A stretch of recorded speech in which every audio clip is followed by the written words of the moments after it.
Coming up, dropping the mask, the mandates that are being removed throughout the tri-state, and what you need to know. The clouds are moving back in tonight, but do we stay dry? What to expect by morning? And Asian cuisine, but you won't find any chicken or beef here. It's all plants. New York Live goes inside Nomad's new spot, Planta Queen. Hey, what's up? This is News 4 Now for February 28th. I'm your girl, Kay Ingram. Now, first up, statewide, New York is dropping its mask mandate for schools this Wednesday, and New York City isn't that far behind. Mayor Adams says he expects the indoor mask requirement for city schools to end next Monday, but he wants to make sure there's no new spike in COVID cases first. The mayor says he'll make a decision on Friday after reviewing the latest numbers, but that's still not easing New Yorkers' worries over COVID. I am someone who is immunocompromised, so I'm very worried. But I will continue to wear my mask all the time until I think it is safe to do so. I truly believe that should apply for people who have all vaccinations, because if they're walking around with vaccinations and no mask, well, they're safe. But if they're walking around with no vaccinations and no mask, then that's a whole different other story. In Connecticut, the statewide mask mandate ends Monday for schools and daycare centers. Schools can now decide whether or not students and staff need to mask up. And in New Jersey, the mask mandate for schools and childcare centers ends 1 week from today. That's March 7th. Also new, police are trying to figure out how a car wound up on Amtrak tracks just below the George Washington Bridge, killing 2 people. It happened at around 178th Street on the southbound side of the Henry Hudson Parkway. The NYPD says the car appears to have flown off the road and hit the tracks below. Unclear why. It caused delays for Amtrak passengers coming to and from Albany throughout the day. Also new, police are searching for a man behind a disgusting subway attack in the Bronx. It was all caught on video, and we have to warn you, it's pretty hard to watch. You can see the woman sitting on a bench when the man walks up, opens a bag, then smashes feces against the woman's face. The 43-year-old tries to get him off of her, and as he walks away, he continues wiping it on the back of her head. Police say it happened last Monday on the southbound platform of the East 241st Street subway station. Here's another look at the suspect. If you recognize him, call police. Also new, a New York man who had a few extra drinks is probably regretting them after an alleged drunken confrontation at Orlando International Airport got him into some pretty hot water. Okay, take a look. The video shows the man from Yonkers being tased, tackled, and arrested at Orlando International Airport this week. Police say 34-year-old Ryan Martin attacked his wife and a United Airlines employee, then managed to breach the jetway during a drunken tantrum, which was also caught on camera. Morris County Sheriff James Gannon happened to be at the gate waiting for his flight home to New Jersey and assisted with the arrest. Hi there, I'm Storm Team 4 meteorologist Maria LaRosa, and wrapping up February on the chilly note, and that includes what we can expect for this evening. Temperatures staying below freezing. We have mainly clear skies. It will stay chilly through 8 p.m., but at that point the winds are going to start to ease up a little bit, so that'll make it a little more comfortable.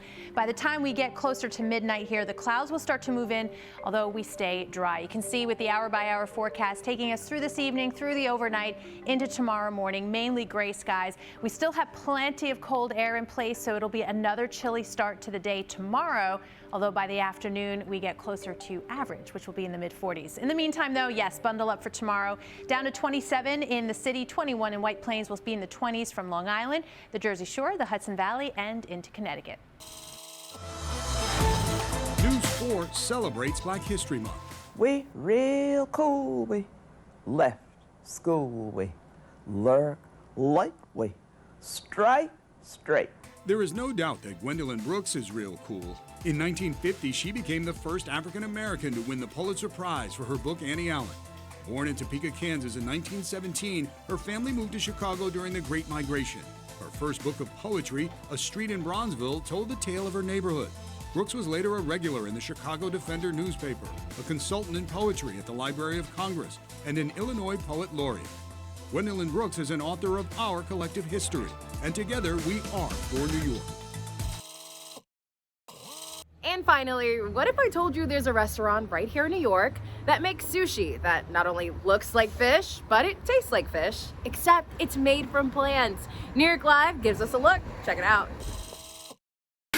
Planta Queen is all about vibe and, of course, a fully plant-based menu that is good for you and the environment, too. Today, we're taking you inside the Nomad restaurant. Paul, congratulations. I know you guys opened last May and we finally arrived here. Thank but you. But we're very yes. excited. What is Planta Queen? Planta Queen is an all plant-based Asian dining experience. Everything is so colorful and beautiful. What did you bring out here? I think the sushi is definitely one of the highlights. And what's great, we don't really use anything processed, so there's no like fake meat products. It's all from the vegetable, from scratch. Love that. To your table. This has a lot of goodness going on. Everyone loves the bang bang broccoli. Crispy broccoli with peanut sauce and chili sauce, and it's just so addictive, like you're gonna think about it the next day. We have our corn dumplings that has a little bit of a chimichurri and some corn nuts on top. We have our dan dan noodles, which is made with a ramen noodle. It's really saucy, decadent, rich. It has some kamut, which is a grain, which gives it like a really delicious, full flavor. And then we have our Queen Caesar salad with some crispy yuba, with like tofu skin that we fry, some mushroom bacon. And we can't forget cocktails. Yes. I'm drinking the Leech Please, which is with I like the name. Yes, with hibiscus-infused gin, lychee liqueur, lemon and pineapple juice. You're enjoying the Herb Enthusiasm, which has chili-infused tequila, a house-made herb syrup, some Cointreau, and some lime. Cheers. Cheers. For people who would like to experience Planta but can't come into the restaurant, you have something for them. Definitely. So we offer nationwide shipping for a lot of our products. Cookies, sauces, burger patties, anything from any of our concepts. Well, Paul, I had a lot of fun today, and this place is much more than a vibe. The meal is excellent, and it was a really nice experience. So thank you for having us. Thank you. It was great to have you join us. Okay, wait, real quick before you go, I do actually have one more story for you. There's a guy from Long Island who is so lucky. He landed the lottery twice. I'm talking about $2 million in less than 3 years. News 4's Greg Sergel is here with his story. The dashed dreams of lottery players, it seems, litter our streets.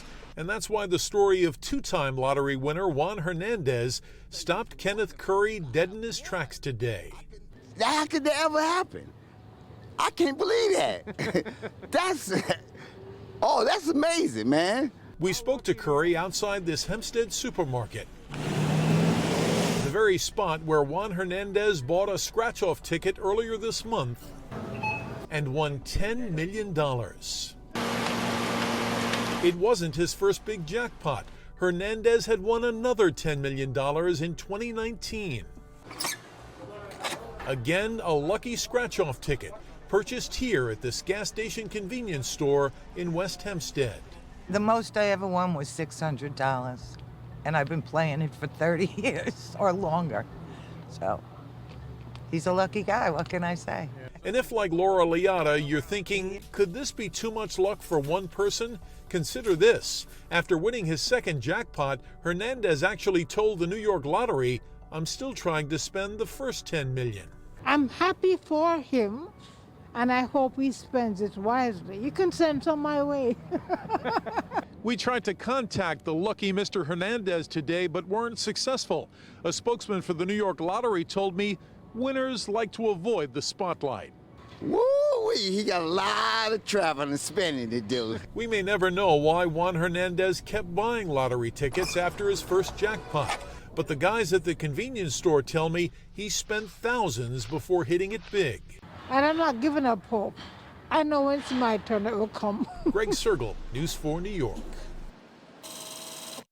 All right, well, that's all I've got for you for today. Thanks for coming on this walk with me and checking in, as always, on News 4 Now. I'm your girl, Kay Ingram. See you back here tomorrow.